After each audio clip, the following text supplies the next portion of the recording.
नमस्कार सम्पूर्ण दर्शकवृन्दहरूमा भने म हुँ डोल्मा पाखरिन लामा। डोल्मा लामा युट्युब च्यानलबाट सदाझै आज पनि हामी नेपालीहरूको मनपर्ने सिरियल कान्छीको रिभ्यू भिडियो लिएर उपस्थित भइसकेकी छु, स्वीकार्नुहोला। भने लागौँ दर्शकवृन्दहरू आजको विषयवस्तुतिर। आज भने सुरुमै सागरजीको फोनमा एउटा म्यासेज आउँछ अनि सागरजी खम्राङमा दर्शिनुहुन्छ दर्शकवृन्दहरू। भने कान्छीजी पनि हेरेर डराउनुहुन्छ, होइन कसको म्यासेज आयो होला, बुढाको अनुहारको त रङै अर्कै भयो, के भयो होला, कसको म्यासेज होला भनेर कान्छीजीको मनमा डर पनि चिन्ता पनि हुन्छ। अनि सोध्नुहुन्छ भने कसैको होइन, एउटा साथीको हो भन्नुहुन्छ।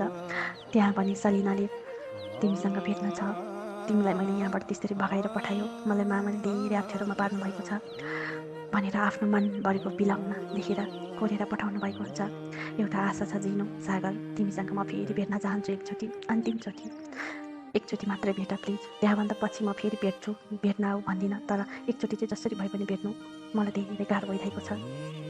मेरो म्यासेज तिम्रो हातमा पर्छ कि कान्छीहरूको हातमा पर्छ, कसको हातमा पर्छ भन्ने कुरा मलाई थाहा छैन, तर पनि मलाई ठुलो आशा लिएर तिमीलाई म्यासेज गरेको छु भनेर भन्नुहुन्छ। त्यहाँबाट त्यो म्यासेज पढेर सागर पनि आत्तिनुहुन्छ, कान्छी पनि आत्तिनुहुन्छ दर्शकहरू। अनि यता कान्छीजी घरमा बसिरहनु भएको हुन्छ, के भयो होला, कस्तो भयो होला, अहिलेसम्म घर आउनु भएन, जहाँ गए पनि सोधेर जानुहुने बुढो आज पनि के भयो होला भनेर निकै पिरमा बसिरहनु भएको हुन्छ। खाना पस्काउँदै गर्दा सागरजी आइपुग्नुहुन्छ, कता गएर आउनुभएको भनेर सोध्नुहुन्छ भने गाउँतिर गएको अब सबै साथीभाइहरूले सोधपुछ गर्नुभयो, कता के भयो कसो भयो भनेर, अब त्यो यताउति भन्दा भन्दै ढिलो भयो भनेर भन्नुहुन्छ। कान्छीले पत्याउनुहुन्न, खाना पस्काउनुहुन्छ। सन्तोष भाइलाई, आमालाई, आमालाई सागरजीलाई कान्छीजीले आफ्नो लागि खाना पस्काउँदैन दर्शकवृन्दहरू। अनि तिमी नि खाउन भनेर भन्नुहुन्छ भने म अहिले खान्छु भन्नुहुन्छ, तिमी नि खाउन भन्नुहुन्छ, फेरि म अहिले खान्छु भनी पछि फेरि त्यसो भए त भनी खान्दिनँ पनि नभनिकन खाना खेलाएर बस्नुहुन्छ। आमाले पनि रोटी खाइसक्नु भएको हुन्छ, कान्छाले पनि खाना खाइसक्नु भएको हुन्छ, पनि सागरजीले खाना खेलाइरहनु भएको हुन्छ। पछि कान्छीले तिमी नि खाउन भन्दाखेरि अनि बल्ल खाना हालेर खानु खोज्दाखेरि हाँसेर खानुहुन्छ। आमाको मनमा कुरा खेलाउनुहुन्छ। फेरि पक्कै पनि यिनीहरूको बिचमा खाटाखुटो झगडा भइरहेको छ, कुरा मिलेको छैन, अघिदेखि ठोस्स परेर बसिरहेको छ, यसले माफी माग्नुपर्छ भनेर निकै कुराहरू खेलाउनुहुन्छ दर्शकवृन्दहरू। यता जुनेर प्रियाको ठिटा भने दुईजना एकअर्कामा धुमधाम घमासान ट्याक्ट्यासला परेर दुवैजना रमाइलो गरेर मिठा मिठा कुराकानीहरू गर्दै रमाइरहनु भएको हुन्छ। त्यो प्रिया खत्तम केटी छ, जसलाई पनि जसको पनि जोडी मिलेको देख्यो भने पट्टाएर बुढालाई पट्टाएर अनि अर्कोले बर्बाद पार्छ, बदला दिन्छु भन्छ, अब कस्तो पापी छ भन्नुहुन्छ। अनि जे जस्तै भए पनि एकचोटि मलाई भेटाइदियो है जुनी, म तिमीलाई धेरै माया गर्छु भनेर भन्नुहुन्छ।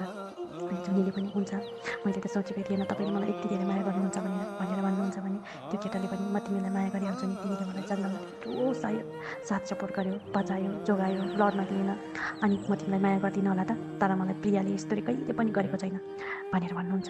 अनि त्यतिखेर जुनीमा अक्ख पर्नुहुन्छ। अनि यता प्रियालाई देखाउँछ, हे भगवान् कस्तो अवस्थामा आँखा पुरै गरेको निलडाम पापी त्यो गुण्डाले बलात्कार गरेर एउटा जनावर अवस्थामा जङ्गलमा जिउन छोडिनु भएको हुन्छ। हे भगवान् मलाई के भयो होला, के गरेको होला, यस्तो भयो मलाई भनेर चिन्ताहरू लिँदै उतापट्टि कान्छी आएर हाँस्नुहुन्छ उसको आँखामा। अनि कान्छीले भन्नुहुन्छ, तिमी चाहिँ कस्तो अर्कालाई पापी भन्ने, तिमी पापी नै होइन, मलाई कति दुःख दियो, मलाई कति कष्ट दियो, मलाई कति तनाव दियो, कति यातना दियो, तिमीले कति दुःख दियो, त्योहरू सम्झिँदाखेरि तिमी पनि पापी जस्तो लाग्दैन, अरूलाई मात्रै पापी भन्ने। मैले त तिमीलाई यहाँ जङ्गलमा बाँधेर छोड्ने बेलामा नै सोचेको थियो कि तिमीलाई के न के गर्छ यो पापीले भनेर भन्नुहुन्छ। अनि तिमी मेरो दुःख हेर्न आएको, तिमी के गर्न आएको भनेर भन्नुहुन्छ भने म तिमीलाई नै हेर्न आएको, तिमी कस्तो अवस्थामा छ भनेर कान्छीजी निकै ठुलो स्वरमा हाँस्नुहुन्छ दर्शकवृन्दहरू। त्यो हाँसेको देखेर त्यो प्रियालाई धेरै रिस उठ्छ, धेरै मन दुख्छ। अनि त्यहाँबाट फेरि उठेर यत्रो ठुलो ढुङ्गाले हान्नुहुन्छ।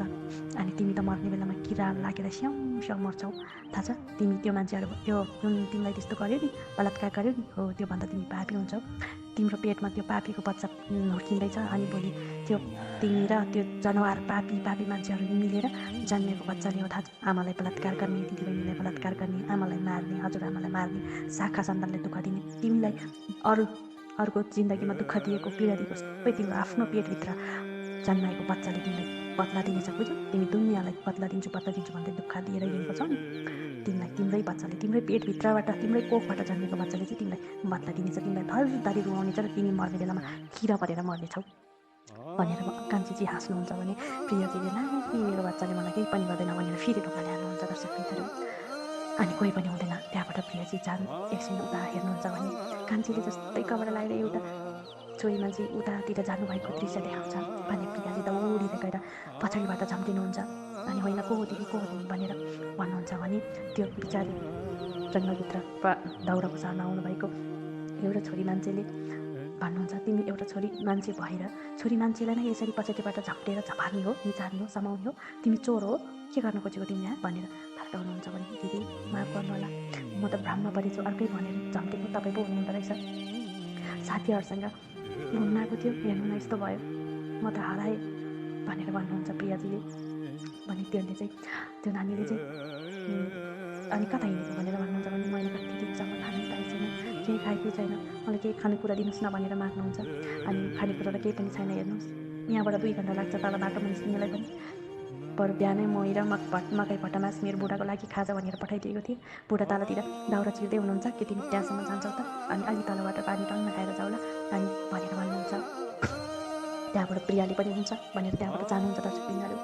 अनि बाटोमा तिमी कहाँबाट आएको, तिम्रो घर कता हो, यताउति सोधेर आउँदा प्रियाले मनमनै तेरो बाउको टाउका भनेर नराम्रो शब्दले भन्नुहुन्छ। फर्कँदै यहाँ बोकले मर्न लगाइरहेको छ, हुने नहुने सोध्नुहुन्छ भनेर भन्नुहुन्छ भने त्यहाँ आइनेले फेरि होइन के सोच्नु भएको बहिनी भन्दाखेरि होइन दिदी मलाई धेरै भोक लागेर बोल्न एकदमै गाह्रो भएको छ, तपाईँ नबोली हिँड्नु न है पानी भएको ठाउँसम्म, अनि पछि बोलाउँला नि भनेर भन्नुहुन्छ। अनि लगेर पानी खुलाउनुहुन्छ दर्शकबिन्दुहरू। अनि आफ्नो बुढा भएको ठाउँमा जानुहुन्छ।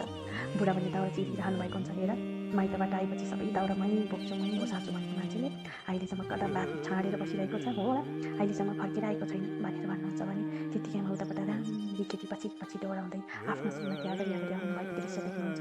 अनि त्यो बुढाको मनमा लड्डु पुग्छ, ओहो कति राम्री केटी रहेछ, को होला, कता लानुको लागि ल्याएको होला, कसले ल्याएको होला मेरो बुढीले भनेर भन्नुहुन्छ भने बुढीले आउने साथ भन्नुहुन्छ यो जङ्गलमा हराएको रहेछ, हेर्नुहोस् न बुढा भोक लाग्यो अरे, तपाईँलाई दिएको मही र भटमास छ त है, अलिकति बचेको भन्नुहुन्छ भने ए भटमास र मकै त छ अलिकति, तर मही भने चाहिँ मैले खाइसकेँ भनेर मुख पुस्नुहुन्छ लोभी नजर इत्यादले हेर्नुहुन्छ प्रियाजीलाई त्यो मान्छेले पनि। अनि त्यो प्रियालाई मकै दिनुहुन्छ र लो बहिनी तिमी यति खाऊ अनि सक्छौ, हामी त दिनभरि यति दाउरा टिप्ने हो भनेर भन्नुहुन्छ। अनि प्रियाले हुन्छ भनेर मकै थापेर मुखमा मुख के खाएको थियो मिल्नु नसकेर खोकेर पुतुक्कै हुन्छ, ढल्नु खोज्छ अड्केर, अनि त्यहाँबाट छिटो पानी लिन्छ कि पानी लिनु जाउँ भनेर भन्नुहुन्छ। अनि बुढी चाहिँले बुढालाई जाऊ भन्नुहुन्छ, बुढा चाहिँले बुढीलाई जाऊ भन्नुहुन्छ भने बुढाले तिमी नै जाऊ न, तिमी जाऊ न पानी लिन बुढी भनेर त्यो केटीलाई समातेर आफ्नो काखमा पल्टाउनुहुन्छ दर्शकबिन्दुहरू प्रियालाई। अनि आहा कति राम्रो मान्छे, ओहो कति राम्रो मान्छे, जाँदा हेर्दा नि राम्रो, तिम्रो कपाल कति राम्रो भन्दै सुमसुम्याउनुहुन्छ भने